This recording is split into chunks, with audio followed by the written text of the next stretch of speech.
alguns slides.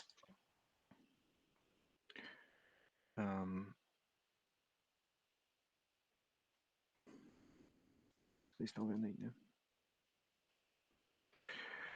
Então, eu vou falar um pouquinho, eu vou dar uma voltinha, mas vai ser uma voltinha rápida e prometo que ela vai ser bem coerente com o assunto no final, vocês vão entender um pouco melhor. Então, eu vou falar um pouquinho como o computador funciona, né, os diferentes tipos de linguagem de programação que a gente tem em relação ao tópico anterior, que é como o computador funciona. Depois eu vou passar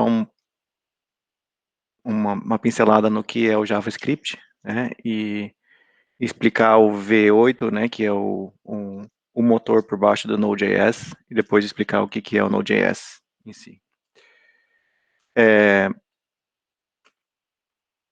O computador que a gente tem, ele é baseado numa arquitetura da década de, né, da época de 1945, né? Então faz uns século passado aí o pessoal desenhou, o pessoal não, né, um cara chamado John von Neumann desenhou essa arquitetura onde você tem o programa que carrega na memória e você tem uma central de processamento onde tem uma parte que faz a aritmética, né, o processador das instruções. E dentro dessa associado ao core, né, todo computador, todo CPU tem vários cores, hoje em dia, na época não tinha. Eles têm também uma memória rápida, né, que a gente chama de os registradores. Então, o processador, ele recebe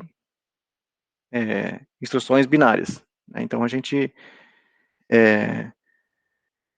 escreve nossos programas em linguagem de programação, mas bem antigamente as pessoas programavam computadores usando fios, né? Então, isso aqui é um dos primeiros computadores, o chamado ENIAC, né, que existiu.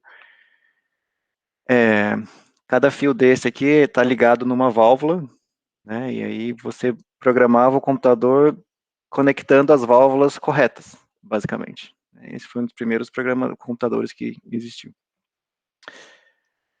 E aqui na direita, logo a primeira grande evolução do computador, que você saiu dos fios para os cartões perfurados, né? Muita gente deve ter ouvido falar.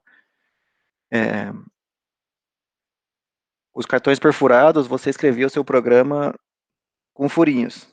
Você furava o cartão, e aí você enfiava ele numa máquina, e a máquina lia os furos e processava, né? Então, basicamente, o que está por trás de tudo isso, né? São os transistores que ficam...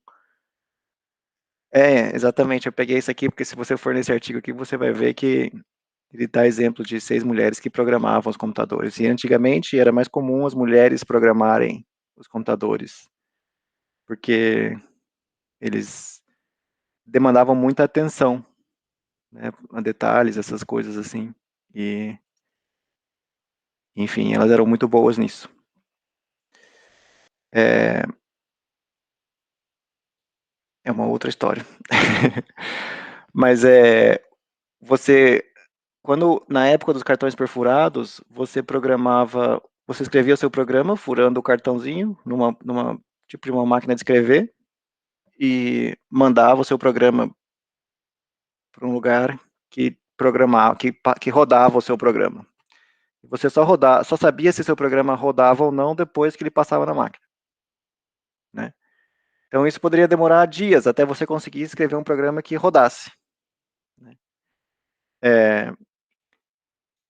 Por que isso é relevante, né? Porque hoje a gente escreve linguagens que são para humanos ler, né? Então, qual é o caminho, né, que faz esse texto aqui para o binário, que é o computador? Porque o computador só conversa bits, né? Ele entra as instruções para passar lá no CPU, e aí é input, ele processa e output, né? Então, até hoje os computadores funcionam da mesma maneira, mas eles evoluíram bastante, né? Só que a gente ainda tem que mandar as instruções para o CPU de forma binária, né? Então, quando você usa uma linguagem de programação, a gente está usando uma abstração de alto nível que foi construída por alguém, né? Para a gente não ter que ficar perfurando o cartãozinho ou mudando válvula de lugar lá, né?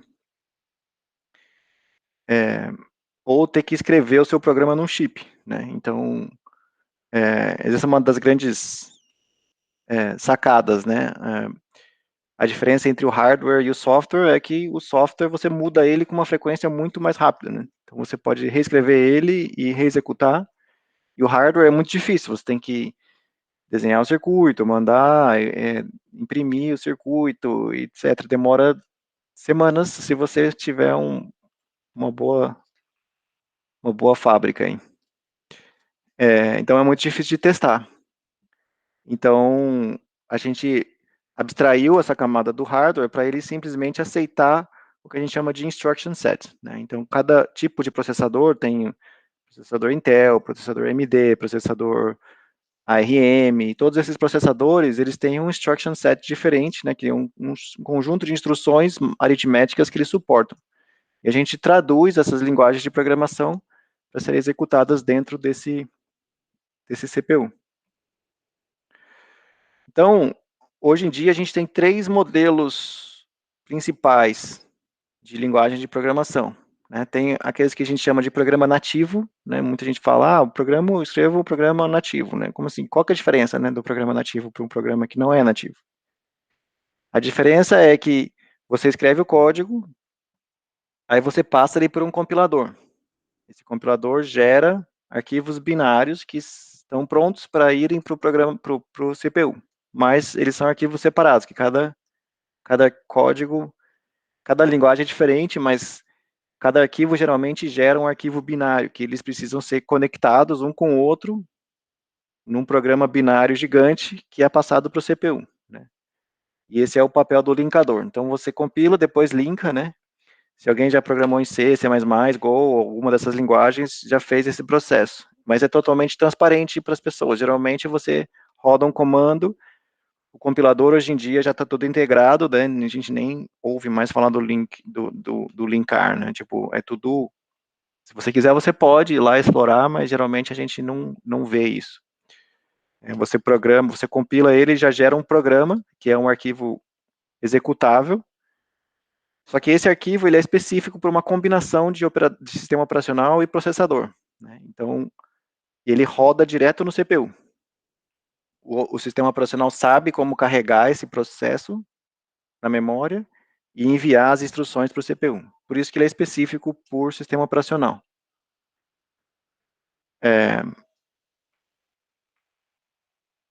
Eu nomeei isso de programa transferível, nem sei se existe um nome, mas o Java e outras linguagens tipo o C Sharp, que veio do Java, né, originalmente, ele roda no que a gente chama de CPU virtual, né? Ele tem uma máquina virtual, que na verdade é um outro processo que sabe rodar esses códigos, mas ele também é um programa compilado. Então, esse é uma segunda maneira de você fazer isso. Você tem o código, você compila o seu código em vários arquivos binários, e aí tem um cara que é um empacotador, em Java simplesmente é um zip, né? Ele compacta todos os arquivos juntos e gera um .jar lá.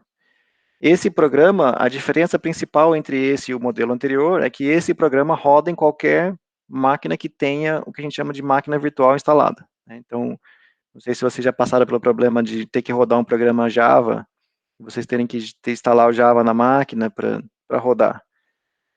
Esse instalar o Java na máquina é isso que você está fazendo. Você está instalando um programa nativo que sabe rodar um programa em Java.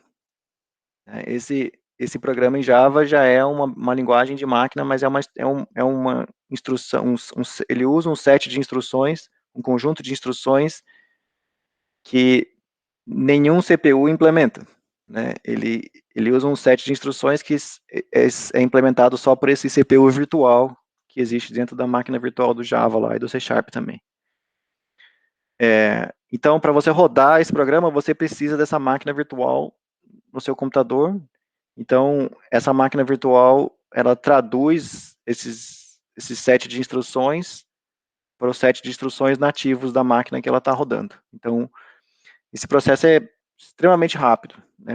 Hoje em dia, com as otimizações que você tem, Java roda quase na mesma velocidade que um programa nativo, né? Então, a vantagem principal disso é a velocidade e a performance, né? Que a performance você consegue quase como se fosse um programa nativo. E o terceiro modelo, que é o que a gente vai falar um pouco mais hoje, é o do JavaScript, né? E o Python também roda assim. Mas a ideia é que você interpreta o código diretamente, né? Então, ao invés de você compilar o código para qualquer linguagem, ou para uma linguagem intermediária, ou para qualquer outra coisa, você pega seu arquivo texto e passa para o Node, né? Tipo, no nosso caso, ou passa para o browser, e ele roda, né? Você não compila JavaScript, você não compila Python, você roda um comando lá, né? E ele roda o seu arquivo. Como é que ele faz essa mágica, né? Tem esse programa no meio aqui, que é um programa nativo, que lê o arquivo lá, token por token, né? Byte por byte, interpreta o seu script e roda e traduz isso para instruções no CPU, né? Então, sem esse programa nativo aqui, você não consegue rodar esse código em lugar nenhum, né? Quais são as vantagens, né, desses modelos? Bom, a principal vantagem desse modelo de interpretado é que você escreve o código uma vez, né? Ninguém fala assim, eu vou escrever JavaScript para rodar no Windows, ou vou escrever JavaScript para rodar no Linux. Você escreve JavaScript, e pronto, roda em qualquer lugar. É parecido com a vantagem do Java, né? Porque do Java, você também escreve o código uma vez e roda ele em qualquer lugar que você tenha uma JVM, né?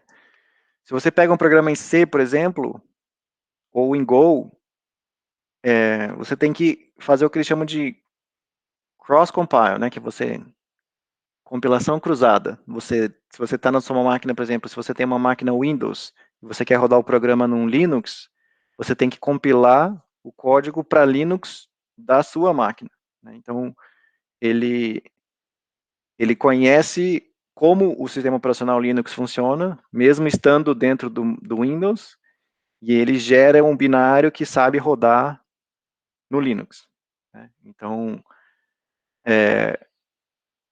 mas isso significa que se você quer rodar em várias plataformas e em várias arquiteturas diferentes, né, por exemplo, ARM, que é, tipo, se você quer escrever um programa que roda numa Raspberry Pi ou num outro computador pequeno ou num celular nativo, você tem que compilar ele para uma arquitetura diferente. Então, se você compila ele para arquiteturas diferentes, você multiplica o número de binários que você tem. Então, você fala assim, eu quero compilar ele para Windows, ARM, Intel e Mac, ARM e Intel. Então, você vai ter que gerar 4 binários, um para cada uma das combinações, né? E isso come o seu tempo de compilação, né? Demora mais porque o compilador você vai ter que compilar um programa para cada um.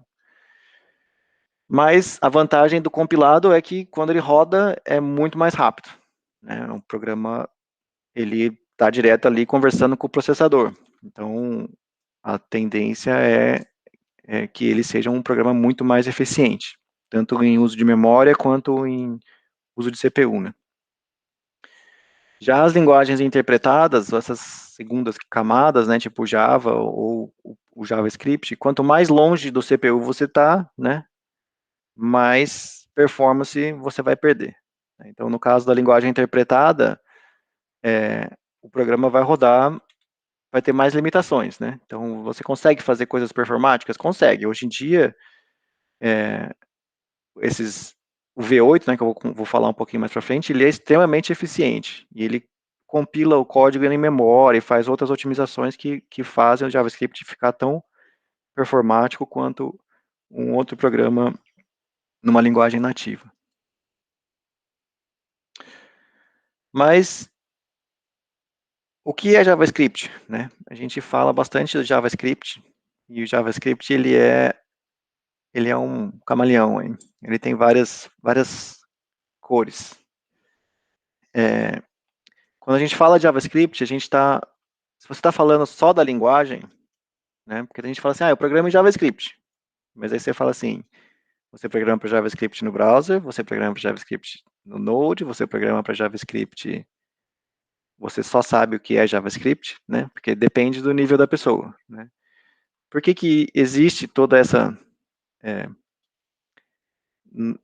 diferenciação, né? Na verdade, o JavaScript em si é só uma linguagem de programação. E ele vem de uma especificação chamada ECMA, né? Então, ECMAScript, se você seguir esse link aqui, é onde todas as especificações sobre como a linguagem funciona. Então, como que eu declaro um array? Como que eu seto uma constante? Qual é o escopo de uma variável? O que acontece se eu somar uma string com um inteiro? Tudo isso vai estar definido aqui nessa especificação. ECMA é uma instituição que organiza e gerencia esses grupos, né? E TC39 é um grupo, vamos dizer, recente, né? Deve ter acho que uns 5, deve ter mais, talvez uns 10 anos. E é um grupo técnico, né? Então, são pessoas que se reúnem de várias empresas diferentes e eles têm especificações que eles escrevem, que eles recebem da comunidade. Então, se você tem uma ideia, você fala assim, eu queria melhorar o JavaScript, é um processo aberto. Você pode ir lá no TC39 e fazer uma sugestão, né? E você também pode ir lá e acompanhar as especificações que eles, as sugestões que eles estão avaliando, qual o estágio e tal. Tem vários estágios, se ela já está implementada, se não está, se deveria, se está sobre estudo, se está sobre na fase inicial de design, etc. Né? Cada detalhe da especificação passa por acho que 5 estágios, de 0 até 4. Quando ela chega no estágio 4, já é maduro, já faz parte da linguagem, todos os todo mundo que roda JavaScript tem que implementar, né? Só uma curiosidade que eu descobri hoje, inclusive, que eu não sabia também, é que o C Sharp também faz parte da ECMA. A Microsoft quis fazer uma padronização da linguagem e abriu lá nesse grupo aí.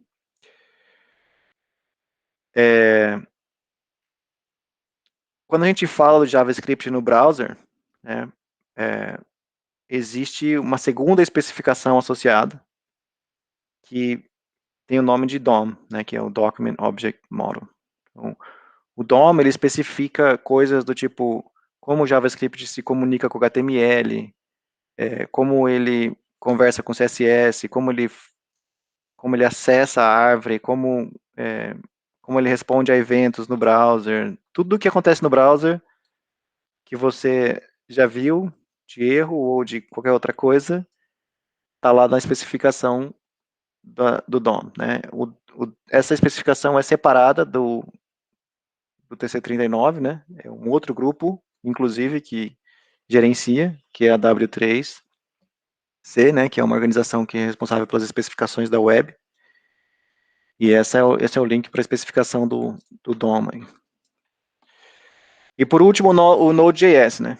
O Node.js é uma coisa interessante, porque ele começou fora... A ideia era...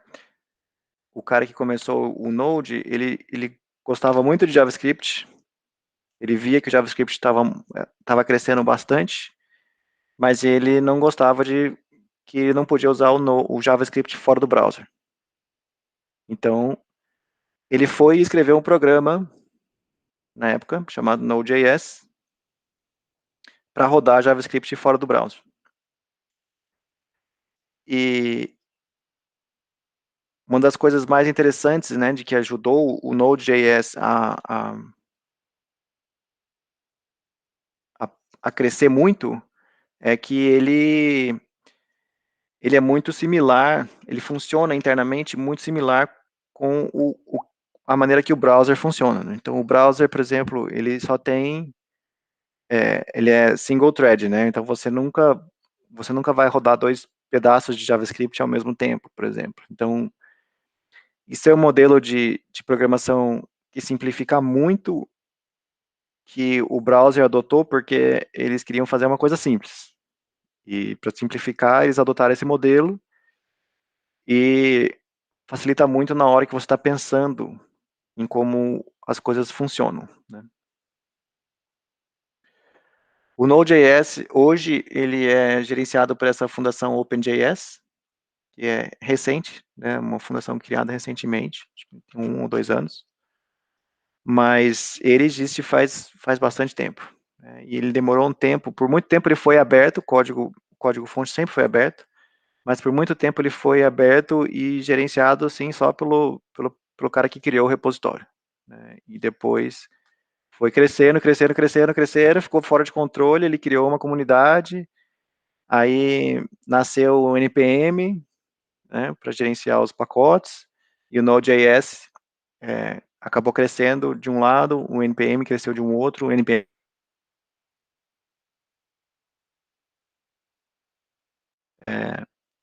e o Node.js foi para o OpenJS Foundation. Então, eles são gerenciados por grupos diferentes, mas são distribuídos juntos.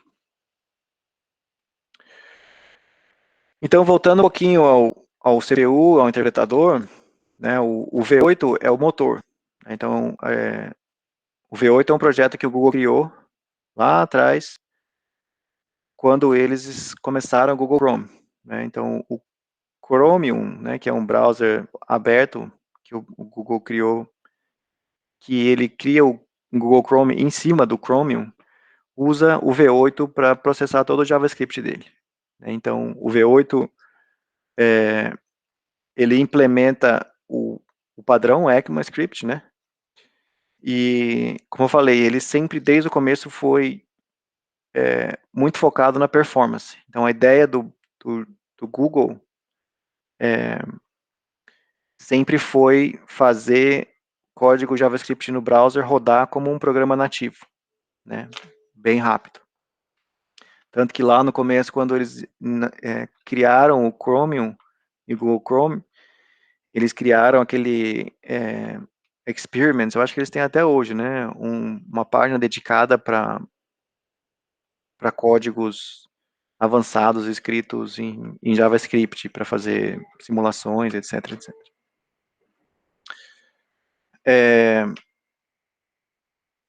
O V8 é escrito em C++, né? Então ele é compilado para cada arquitetura e sistema operacional. Então, se você quer rodar o Node na sua máquina, por exemplo, você tem que o Node ele é escrito em cima do V8, vou explicar um pouquinho. Mas o V8 você pode rodar ele independente do Node, se você quiser. Então, se você quiser escrever um programa em C++ que interpreta JavaScript, você poderia embutir o V8 no seu programa e criar o seu próprio modelo de interpretador JavaScript, né? Inclusive, existem outros motores de JavaScript, né, que implementam o ECMAScript em Java, em Go, em outras linguagens. Eu escrevi um programa em Go que é um cliente HTTP para linha de comando também que tem um motor JavaScript lá dentro e eu uso ele para fazer pós-processamento de requests, né? Então, assim como Postman faz quando você faz um request, você pode processar o resultado depois usando JavaScript, é a mesma ideia. Então, existem vários motores de JavaScript por aí, a Mozilla tem o deles para o Firefox, a Apple tem o deles para o Safari, o Google tem o do V8, o Java vem com um também, então se você quiser rodar JavaScript dentro do Java, você pode também, enfim. Então o V8 é aquele programa nativo que eu coloquei lá atrás, e ele lê arquivos JavaScript e traduz para instruções para o CPU, né? E o Just-in-Time Compiler é uma coisa que ele faz enquanto ele está rodando o seu programa, ele vai analisando pontos do seu código que são quentes, né? Vamos falar assim. Então, for loops, funções que você chama muitas vezes, tudo isso, ele vai vendo quantas vezes estão sendo executados, se tem problema de performance, se está devagar ou está ocupando muita memória. E aí ele pega esses trechos de código e compila eles na memória em instruções nativas para o processador e mantém esses códigos pré-compilados já ali aquecidos, né, para rodar na hora que o seu programa roda. E ele faz isso durante o runtime, né, então se chama just in time, que ele compila o seu código em tempo de execução. Então, pensando que o V8 é o motor, o Node.js é o carro, né? Então, quando você quer fazer um programa em JavaScript, você usa o Node.js, por quê? Porque ele é só um conjunto de APIs, né? Para o desenvolvimento de aplicações. Então, quando você quer fazer um site, você quer fazer uma aplicação web, quando você roda ela no Chrome, ele tem o V8 lá, mais o DOM, né, que é a especificação, implementação do W3C, e aí ele tem mais um monte de outras especificações, CSS, HTML e outras coisas rodando dentro do browser. O Node.js é parecido, só que ele não tem nada de CSS, de HTML, nada disso. Ele é simplesmente o V8 lá, para interpretar o JavaScript, e umas APIs que o Node.js coloca em cima do V8. Né? Então, e também ele tem um modelo de programação. Eu não coloquei no script aqui nos slides, mas eu vou ver se eu acho, eu tenho um desenho disso, mas ele também tem um modelo de thread que é parecido com o modelo do browser, que eu vou tentar explicar um pouco depois. E o que está incluído, né? Você comprou o carro lá, agora você quer, né, quer programar. O que tem no... Por que o Node.js é tão importante? Né? Por que eu não posso usar só o V8 para fazer um programa em JavaScript?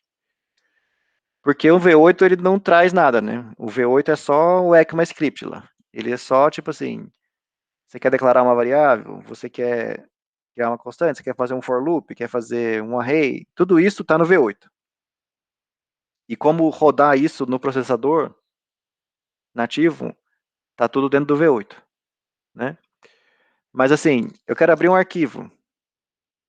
Isso não faz parte do ECMAScript, né? Então, o Node.js criou uma API em cima do V8 que abre essa possibilidade para você conseguir manipular arquivos, diretórios. Assim, eu quero escrever um servidor HTTP. Aí você também tem uma API que foi adicionada pelo Node.js em cima, porque também não faz parte do ECMA, né? Essa parte de comunicação via HTTP. Então, o Node.js tem uma API para você fazer clientes HTTP, para você fazer servidores HTTP e HTTPS. Eu quero saber se meu processo está rodando, qual foram os argumentos que eu passei, quanto ele está usando de memória, tudo isso. Também, o V8 não traz isso para você. Ele não faz parte do ECMAScript, né? Então, o Node.js tem uma API em cima que adiciona isso para você. E a mesma coisa com outras coisas, né? Socket, criptografia. Então, toda aquela API que você vê lá no site do Node.js são coisas que eles adicionaram em cima do V8 para facilitar o uso, né? Para você conseguir escrever programas nativos. Eu vou parar aqui por enquanto, eu quero que vocês façam perguntas e me digam como que estão pensando.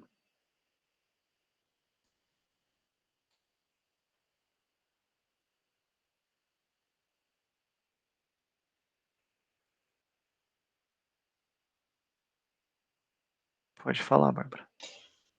Eu tenho uma dúvida relacionada ao Express. Tipo, eu trabalhei com Node bem pouquinho, Uhum. e eu lembro que quando eu estava estudando e tal, eu ouvi falar muito sobre o Express. Tipo, eu queria saber mais de você, qual é a relação do Express com o Node. Eu preciso, tipo, usar o Express sempre que eu estou trabalhando com Node, ou eu posso só ficar com o Node mesmo? Qual o pró e o con, talvez, de usar o Express junto com o Node, quando eu estiver trabalhando com o Node? O Express.js, ele... Eu vou fazer uma comparação rápida para você entender um pouquinho.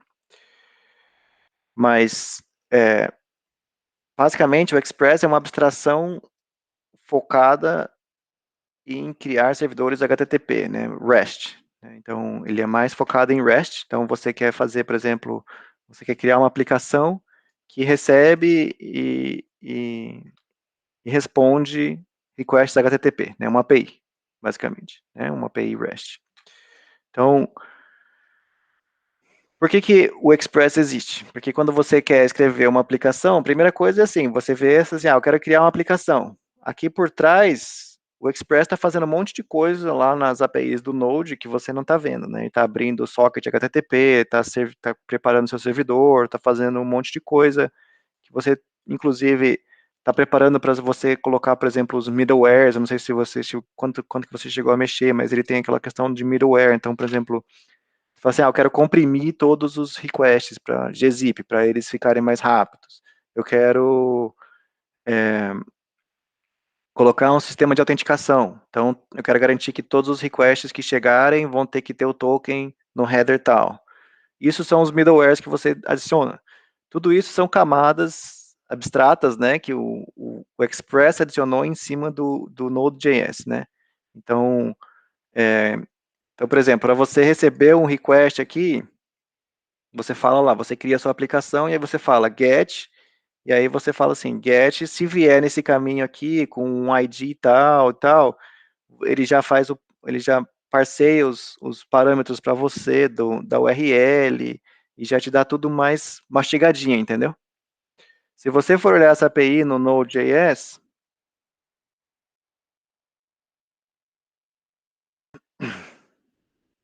primeiro que ele é um pouquinho mais complicado de ler, você vai ver que ele não foi feito para, vamos dizer assim, meros mortais. Não era o intuito. Então, aqui, ele funciona com eventos. Mas quando você recebe um evento, o que você, assim, eu estou falando isso porque eu já li essa API algumas vezes, né? Então, eu entendo o que está acontecendo aqui.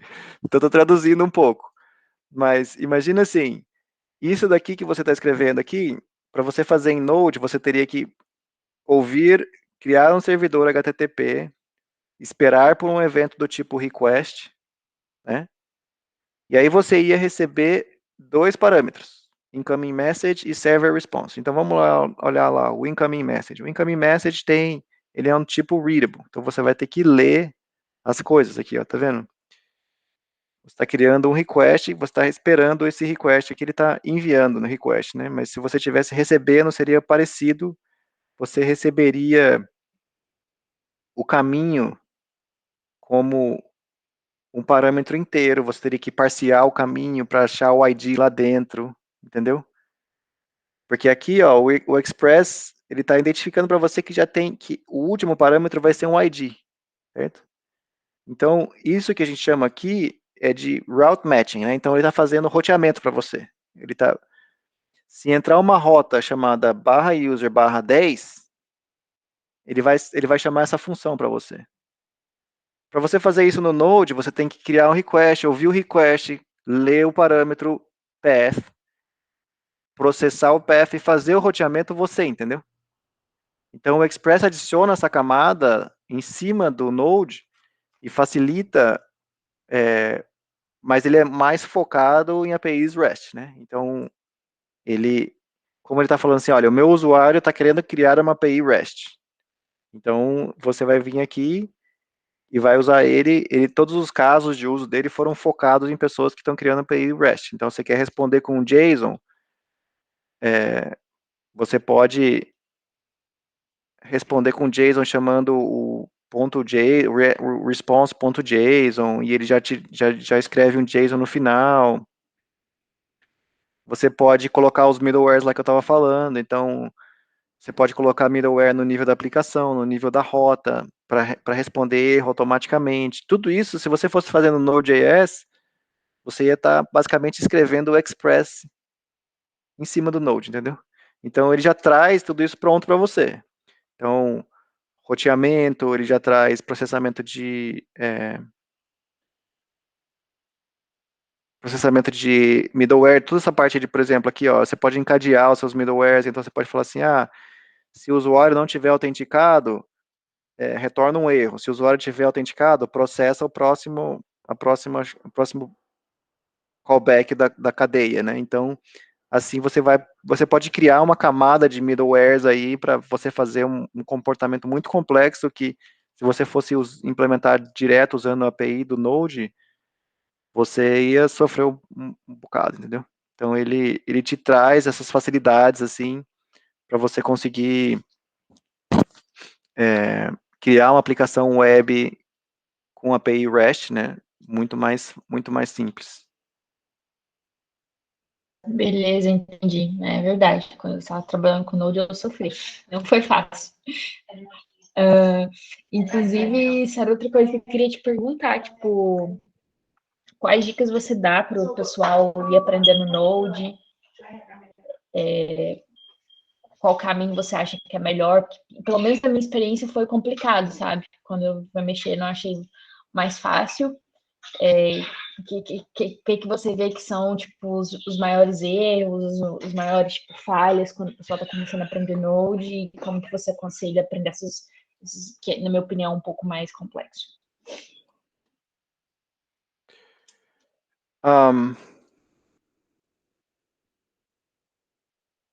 Eu acho que a base é o JavaScript, né? Eu acho que muita gente começa a tentar criar um programa antes de entender a linguagem mais profundamente, e isso atrapalha bastante, né? Por exemplo, esse programa que eu estou na minha tela aqui, não sei se vocês conseguem ler. Deixa eu aumentar um pouco. Mas essa parte de callback do Node, por exemplo, né, que você passa uma função, a ordem que as coisas são executadas, tudo isso, eu acho que quando você escreve um programa em Node, atrapalha quando você não está entendendo, tipo, o modelo, entendeu? Tipo, você tem que saber o fluxo, qual linha vai ser executada, em qual ordem, quando que essa linha vai ser chamada.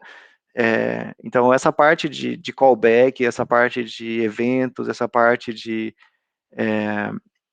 entender a linguagem em si, né, por trás, eu acho que é muito importante antes de você tentar começar a escrever um programa, né? Eu pessoalmente gosto muito de gastar tempo entendendo tudo, sabe, por trás, mas às vezes não dá tempo, né? Às vezes a gente tem que aprender no trabalho, fazendo. Mas eu acho que o, o segredo é escrever muito código. Escrever código, ver ele rodando, né? Entender o que está acontecendo sempre. As dicas eu dou sempre para o N, né? Ir lá no lead code, ficar executando, sabe, testando, tentando resolver os problemas, tentando entender, porque a parte de algoritmo, eu acho que para quem está começando, a principal parte você é igual quando você está aprendendo uma língua. Você tem a mensagem na sua cabeça, na sua língua, né? Você tem um programa na sua cabeça, na sua língua. Você sabe o que o programa quer fazer, mas você dá a instrução para o computador fazer o que você quer que ele faça, é, é o, é o ponto de conexão aí, é o ponto onde as pessoas que estão começando quebram mais. Por quê? Porque você tem que traduzir um algoritmo que está na sua cabeça para uma linguagem, né, que nem sempre você domina 100%. E aí eu recomendo assim, se você já tem um programa, alguma coisa que você quer fazer, começa a rascunhar ele com pseudocódigo mesmo, sabe? Tipo, vai escrevendo, se acontecer isso, eu quero que aconteça isso. Se acontecer isso, eu quero que aconteça isso. Então, se você manter o algoritmo, tem que estar sempre claro na sua cabeça. Quanto mais claro ele tiver na sua cabeça, mais fácil vai ser de você conseguir traduzir ele para uma linguagem que você vai, que o programa que vai rodar, né? E quanto mais detalhado você tiver, porque o computador, ele faz o que a gente manda, né? Se ele está fazendo errado é porque a gente mandou ele fazer a coisa errada, não é porque ele está fazendo a coisa errada porque ele quer fazer a coisa errada. Então a gente tem que sempre ter na cabeça esse detalhe, né? Ser bem detalhista, pensar tipo linha por linha. Que se eu fosse um robô, eu tenho que primeiro fazer isso, depois fazer isso, depois fazer isso. Então pensar bem em detalhe, destrinchar o algoritmo, ter ele bem detalhado na sua cabeça. E aí depois você vai pegando os trechinhos por trechinhos e escrevendo ele em código, né? Então, esse processo que às vezes a gente pula, né, e quer sair escrevendo o código, às vezes funciona, né, mas às vezes ele vai criando barreiras e barreiras e barreiras, que chega uma hora que, tipo, nada do seu código roda e você não sabe nem por onde começar, onde está o erro. Então, é sempre bom você faz uma parte, mas fala assim, vou precisar de um servidor. Legal. Então, faz um servidor. O servidor se conecta com a porta X. Então, faz o servidor startar e conectar com a porta X. Aí vai lá no browser e entra lá no browser. Vê se ele está funcionando. Tá? O browser está conectando, não está respondendo, não está fazendo nada, mas está conectando. Então, sucesso, né? Aí, fez sucesso 1. Legal, qual que é a porta? Agora a próxima parte é fazer ele responder um Hello World aqui, né? Você poderia copiar tudo isso aqui e postar lá no seu código e rodar. Ele vai fazer um Hello World para você. Mas aí, aqui você já tem várias coisas, né? Você já tem um servidor, você já tem a porta, você já tem um endpoint aqui, e ele já está ouvindo aqui na porta, né? Então, aqui você já resolvi a parte complexa do meu programa. Agora é só apagar esse Hello World aqui, né? E começar a colocar meu programa lá dentro. E aí que começa, né, a luta. Você vai assim, vamos fazer o primeiro passo. O primeiro passo é conseguir receber o parâmetro do usuário. Então, o ID do usuário, sei lá. Então, vamos lá, vamos rachar até conseguir fazer o ID do usuário aparecer no console. Não importa que você não está recebendo nada, que o browser não está respondendo, que o browser está travado, sei lá, não importa.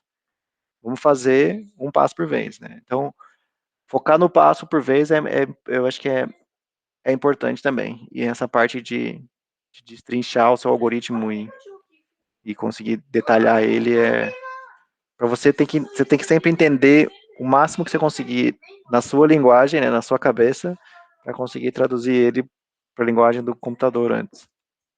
Isso aí, Faz verdade. sentido? Faz todo sentido. E é bom, pelo menos eu gosto de escrever o pseudocode antes de fazer o código mesmo, porque eu acho que ajuda muito também a documentar, né, o que você faz, que é muito fácil você escrever, aí você volta para aquele arquivo lá 3 meses depois, você não lembra mais nada, por que eu fiz assim e tal. Quando você escreve o pseudocode, você está basicamente comentando, né, deixando os comentários lá, que depois pode ajudar você a entender por que você fez as coisas daquele jeito. O que ajuda muito, o seu eu do futuro agradece a sua documentação do eu do passado. Gente, quem tiver pergunta pode ficar à vontade para levantar a mão. Eu tenho uma última dúvida para o Vinícius com relação à documentação, né? Que você, durante a sua apresentação, você fez referência à documentação e tal do Node, está aí com a documentação do Express aberta e tal. Você recomenda quando a gente está aprendendo, tipo, nova linguagem, novas tecnologias, tipo, aprendendo Node, ler, tipo, toda a documentação antes, ou você vai lendo de acordo com os problemas que você vai encontrando no seu código? Como você falou, eu já li isso várias vezes, então, pelo que eu vi, não é uma coisa que você lê uma vez só, né, e nunca mais você volta, você sempre voltando na documentação para tirar suas dúvidas, é isso mesmo? Como que você utiliza a documentação no seu aprendizado? Como eu falei, né? Eu gosto de entender as coisas por trás. Eu geralmente leio bastante documentação, bastante mesmo. Ajuda muito porque eu vejo programação como um quebra-cabeça, né? Então, assim, se você tem só uma pecinha, você não sabe por onde começar com aquela peça, né?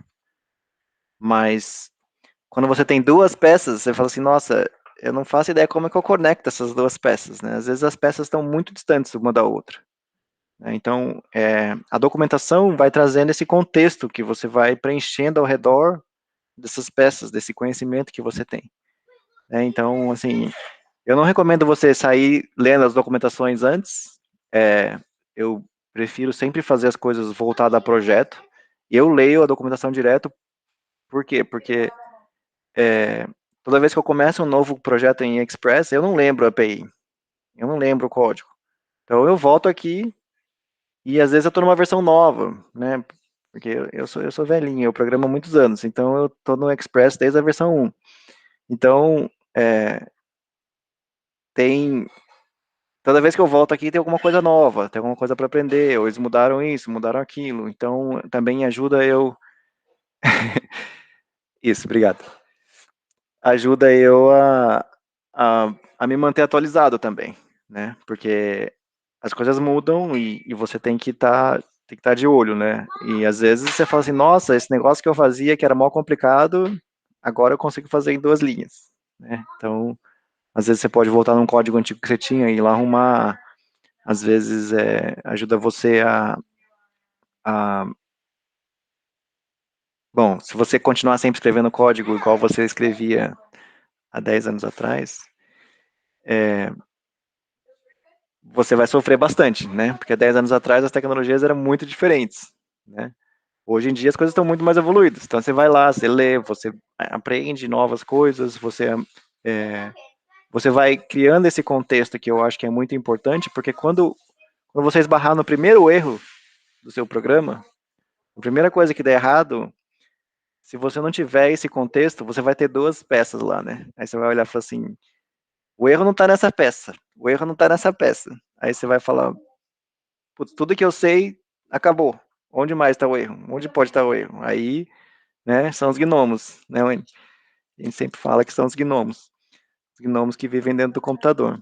Esses gnomos são só a falta do contexto, né, na verdade. Você esquece que, tipo, existe um universo inteiro ali entre essas duas peças que eu geralmente acho que a documentação ajuda você a preencher, né? Então, eu sempre começo quando eu estou começando num framework novo, numa linguagem nova, eu começo com esses getting started, são excelentes, né? Geralmente, se não a pessoa não tem em inglês, geralmente esses frameworks grandes são traduzidos, né? Então você pode ver o Express, por exemplo, tem tudo em português.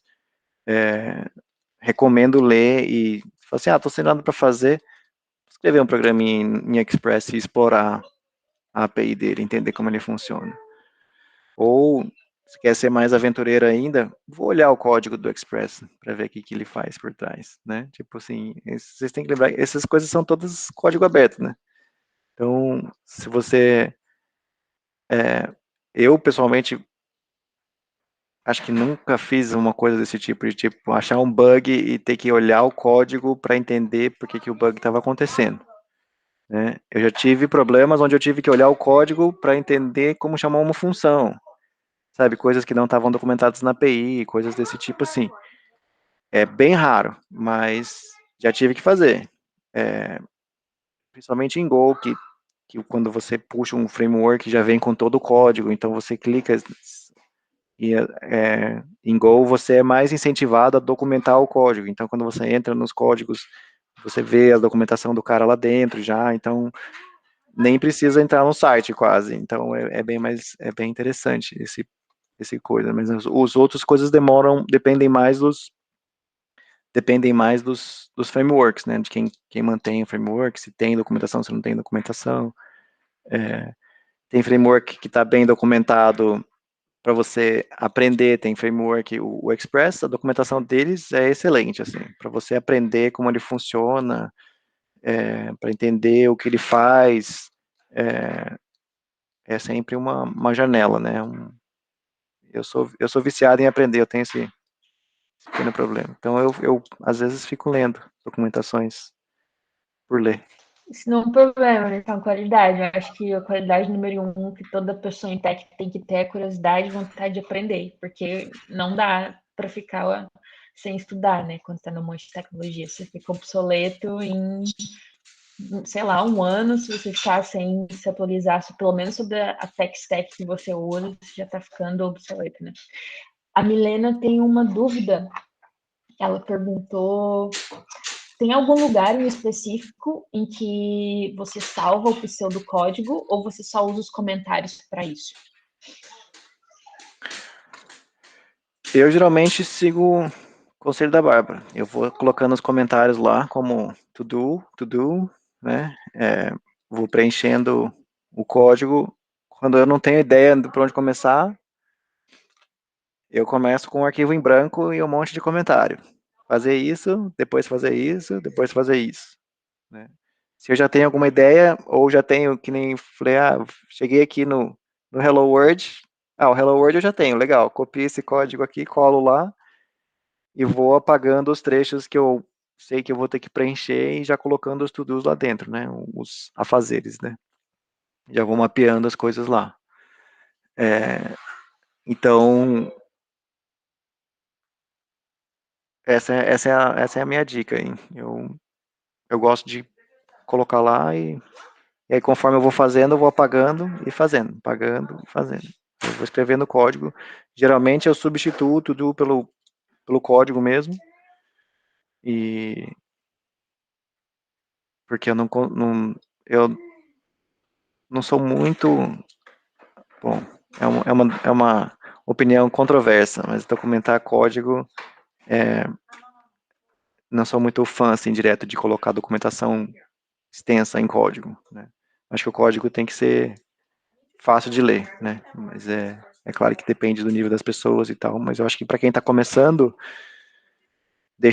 pode deixar o pseudocódigo lá espalhado mesmo no código, como você falou, né? Você volta 6 meses depois, você, nossa, eu fiz isso já uma vez, como é que eu fiz mesmo? Aí você volta lá e você olha aquele monte de macarrão, você fala, eu fiz, mas eu não faço ideia o que eu fiz. Então, se você tiver escrito explicadinho, já fica um pouco mais fácil de você retomar o pensamento, recriar ou alterar e remodelar o código para o que você precisa fazer de novo, né?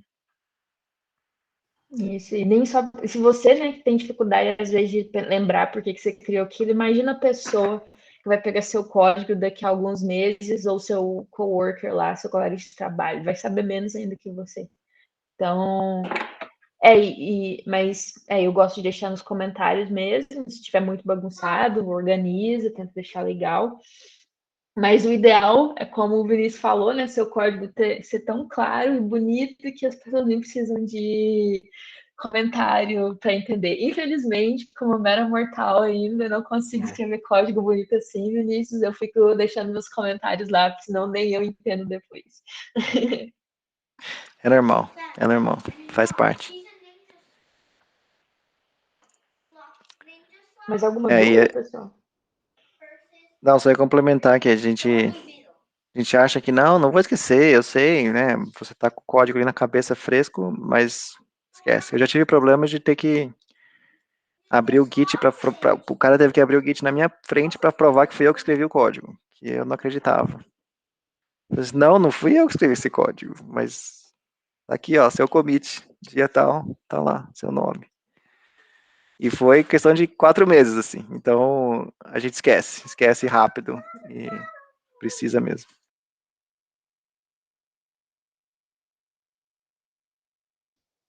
Bem, eu acho que é isso, né?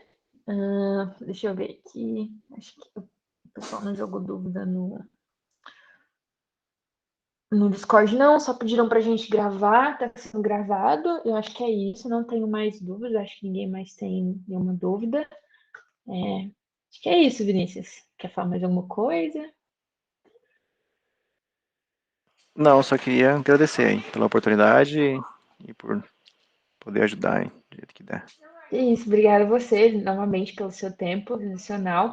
E pessoal que está aqui hoje, o Vinícius é CTO da Revolu, a Wendy também trabalha na Revolu, só fazendo um jabazinho aqui para vocês. Você quer Valeu. divulgar o Instagram, o LinkedIn da Revolu? Se você lembra, Vinícius, aí o pessoal pode dar uma olhada depois. Seguir a frente. A gente ainda está numa fase beta aí, então a gente está A Revolu, eu expliquei semana passada, né, um pouco sobre a empresa. Uhum. A gente está construindo um produto para cursos online, né?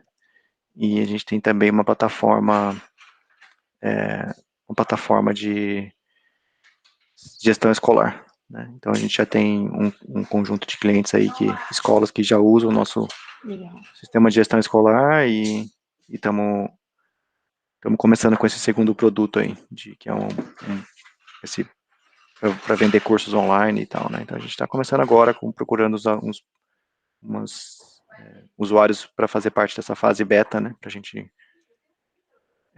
aparar as arestas aí do, do produto e tudo mais.